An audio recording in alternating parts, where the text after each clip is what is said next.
Kia ora koutou katoa. Welcome to The Hoon, where co-host Peter Bale and I go around the week's news in geopolitics and Aotearoa's political economy with a whole bunch of experts, academics and politicians, all to understand our worlds better and have some fun.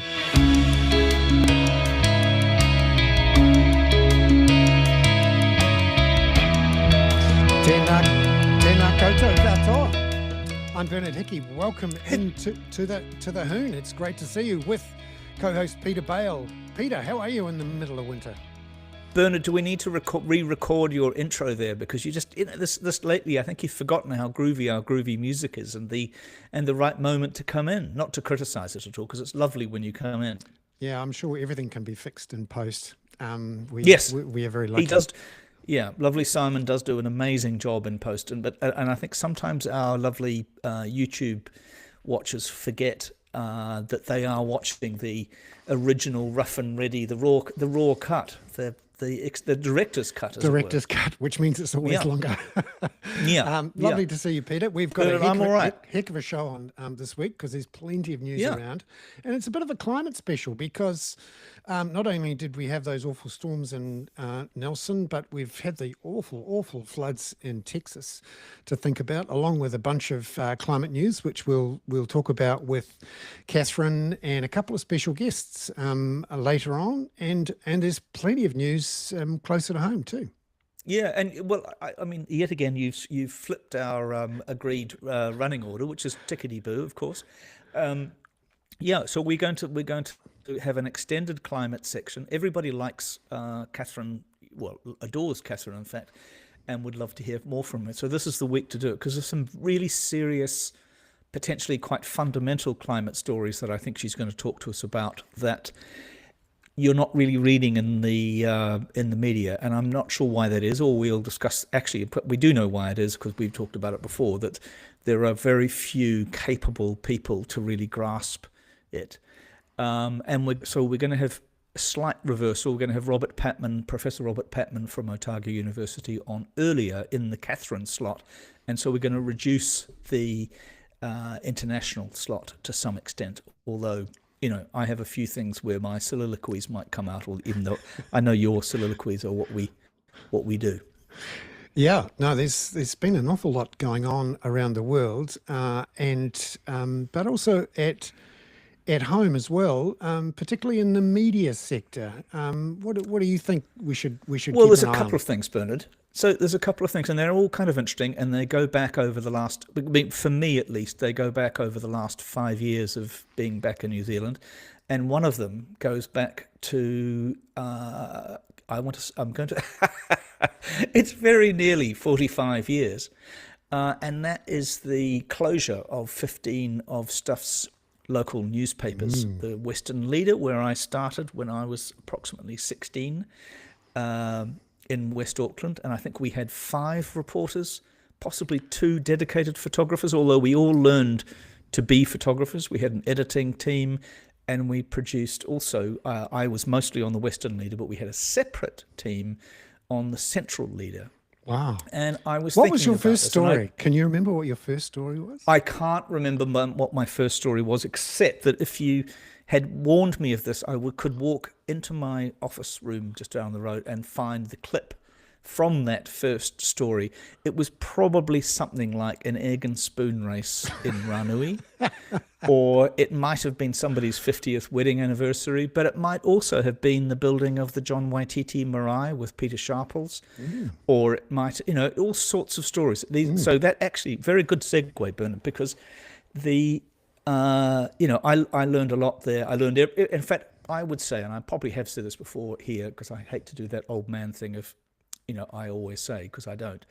But everything I learnt there, I took with me when I was working with you at Reuters, and I still have it, and the main lesson was no story is too small to not be told well. And I was thinking about this today. I do think that Stuff has wound down, ruined really those local papers for nearly 20 years.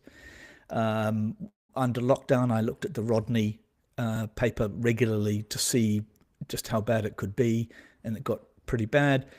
And I can see why people went to Facebook instead. These things were not telling the stories of the communities that they were engaged in. They gave them all over to the advertising teams. But the trouble is, in those local newspapers, it's the local businesses that are connected to their local readers. And so you need to understand them, and you need to understand the concerns of people, whether it's in Titirangi or Ranui or Bethel's Beach, for example. So I think that they have died from kind of self-inflicted wounds to some extent. It is hard in the age of Facebook to make money out of them, but I think mostly they're self-inflicted. And I was really struck. There are a couple of papers that I don't think should exist, and they seem to be thriving. The Nelson Weekly, and there's a paper I didn't know about also called the Waimea Weekly, which is very similar. And as you know, Bernard, and not many people will, but my mum's family many years ago set up the Nelson Evening Mail, which was sold in the end to Rupert Murdoch, and then was sold to Stuff. And the person who runs the Waimea Weekly said today, this is a chap called Andrew Board, said, in our opinion, their Stuff's papers closed because they stopped caring about the communities they served years ago. And I'm afraid, much as I love people at Stuff, that is pretty much true. And I'm not necessarily suggesting that we all, I mean, also, I hate that expression. I particularly hated it when I was working for one, the local rag. I mean, the Waiheke Weekender at your place is actually not bad. Yeah, and there's another weekly paper which you can buy, owned by the same operation. So there's two weekly papers. Yeah, which is mainly real estate driven from an advertising point of view, right? Yeah. And another example of our economy being a housing market with bits tacked on. In many ways, our media has become a housing market with bits tacked on as well, because when you look at particularly very good, Bernard. When you look at New Zealand Herald, Stuff, most community newspapers these days, the colour advertising that really pays the bills is ads for houses. And one of the reasons the 15 newspapers are being shut down by Stuff now is we're in the middle of winter, and we're also in a quiet period in the real estate cycle where not many listings are going up, and the agents aren't in a great mood.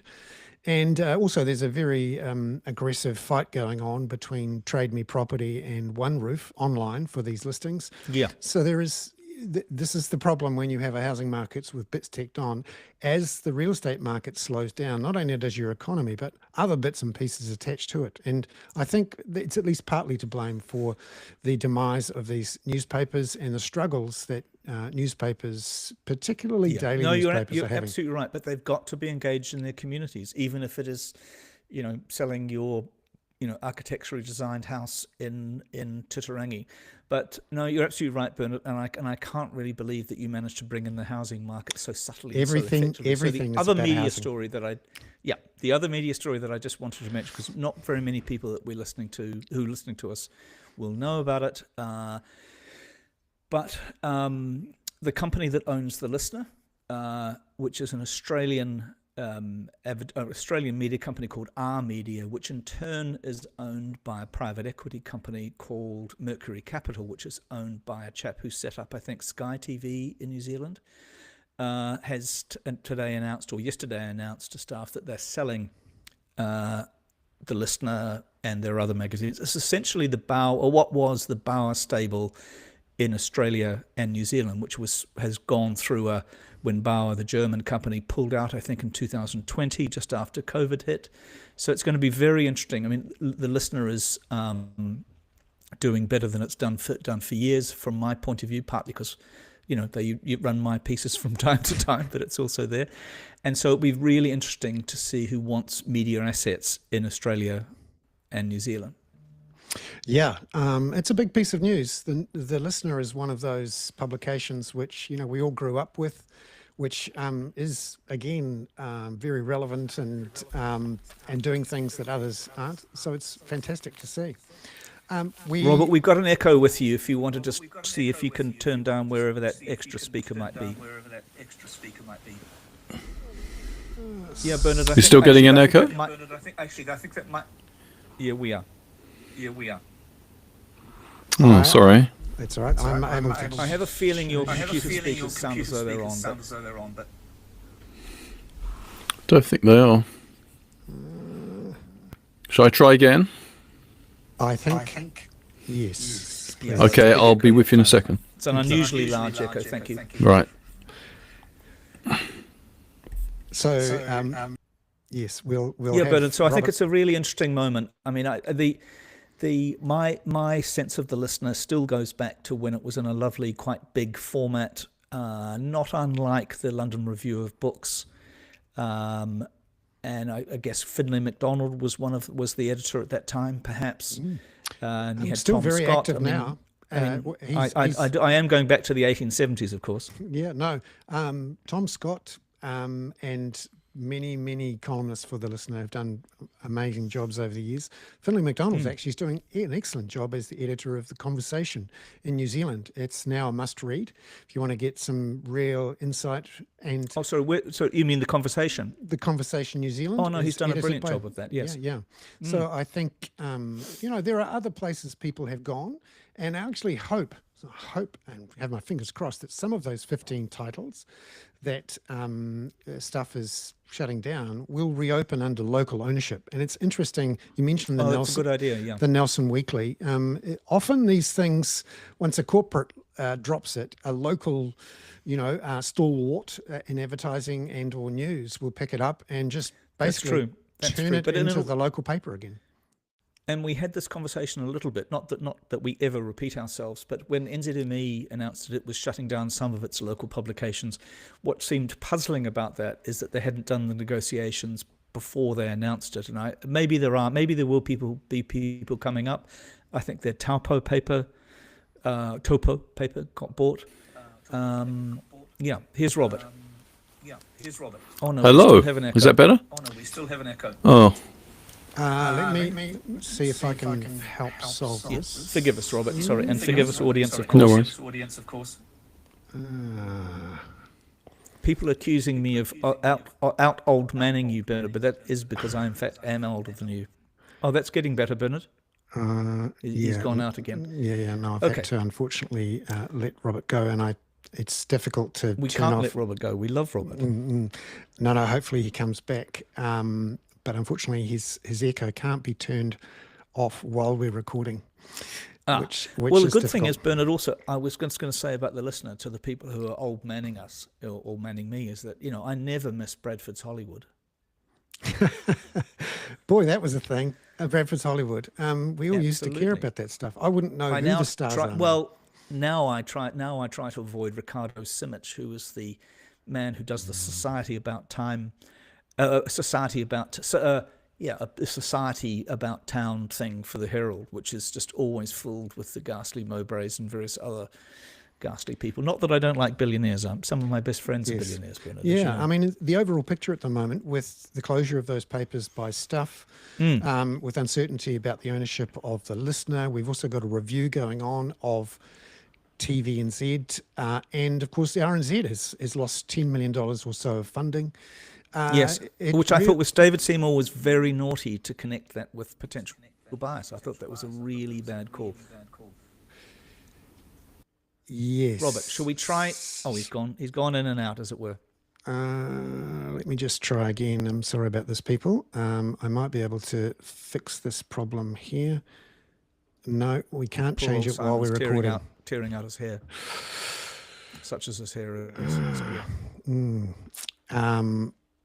Yes, we have a problem there. Let me just try something different with Robert and bring him back in. Hello, Robert. Hello. No, still getting an echo. No. What I'm going to do is move you out back again, hide, and then I'll change your settings. I'm sorry about this, people. You really are seeing the insides of the machine, and try and get you back in. So okay. No one wants to know how the sausage is made. No. Let me try. Otherwise, I'm going to have to pretend to be you, and then that will be, I'm going to have to say so. Well, Peter, as the thing is, yeah. Let's try this again. Yeah. We While are. you're doing that, Bernard, I think this TVNZ inquiry is kind of interesting. They've brought in a former head of ABC in Australia on the news side and SBS to look at whether they are biased or whether there's any evidence of bias. I think this is a sop to their newest director, Paul Henry, who's come in on the board, who I don't know, but I imagine people have heard of in various guises. And Paul... I'm terribly sorry, the Justice Minister, Paul Goldsmith, two Pauls, who are looking to this idea of whether RNZ and TVNZ are somehow biased against the right. I'm surprised they're looking at that. I don't think that's the case at all. But you're right, it may be one of those defensive measures to I think this is throw at Paul Henry as he walks in the door. But it's we should also we don't have to, but I think it's also important if you're a public broadcaster or a public organisation to keep yourself constantly checking, to be sure that you're in line with your audience to some extent, and you're doing your job. Yeah, it is very difficult to try to change people's minds when they've got it in their heads that you're biased. And unfortunately, I think during COVID, there was a bunch of people who decided that all the media were biased because they had the same message as the government. And they were getting supported during that time under the PIJ, Public Interest Journalism Fund, which I refuse to consider as a bribe. So it's all been a bit of a schmozzle. Now, shall we try Robert again and try and take his echo out in post-production and put up with an echo for a few minutes before we move to our climate people? Yeah, that is going to be difficult for him to hear us and vice versa. I have just sent him a message.